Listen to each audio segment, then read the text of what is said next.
Les sondages. Parlez-moi des sondages. Voilà, ça veut dire que, en même temps, ces sondages-là, qui sont sortis à plusieurs reprises, nous ont aussi plombé la campagne, parce que voilà, on nous donnait comme des quatrièmes. Et ce soir, on est les challengers de Jean-Paul Fournier, donc je crois que ça doit pouvoir servir de leçon.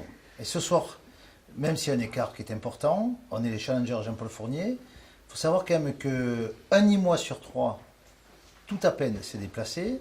Ce qui veut dire que le score de Jean-Paul Fournier ce soir, c'est un Nîmois sur 9 qui lui a dit merci ce soir.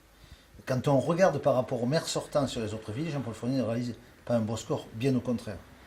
Ça veut dire donc que, je ne sais pas si le deuxième tour aura lieu, on se pose tous des questions, ça veut dire qu'aujourd'hui on est en capacité, en étant un challenger direct, de rassembler des Nîmoises et des Nîmois très largement, de centre-gauche, de centre-droit ou apolitique, qui ont envie de tourner une page dans cette ville de Nîmes. C'est ce que nous avons souhaité faire, et c'est ce que ce soir, ces résultats nous laissent augurer de pouvoir faire demain.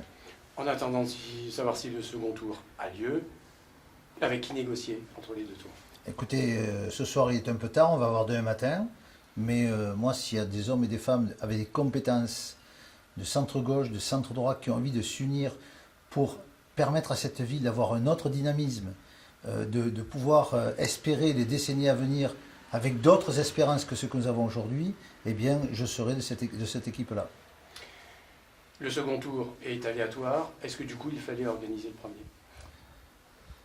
Je pense que le président Macron souhaitait ne pas l'organiser, que le président du Sénat a souhaité, contre vents et marées, l'organiser. On se rend compte aujourd'hui que c'est compliqué, puisque tout à peine, il y a des villes où il y a 25% de votants, sur Nîmes 32%.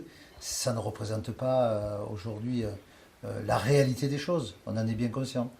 Donc si le deuxième tour n'a pas lieu, on nous dit que le premier pourrait être annulé, on ne sait pas trop. Écoutez, on verra bien. En tout cas ce soir, contre vents et marées, on est les challengers de Jean-Paul Fournier.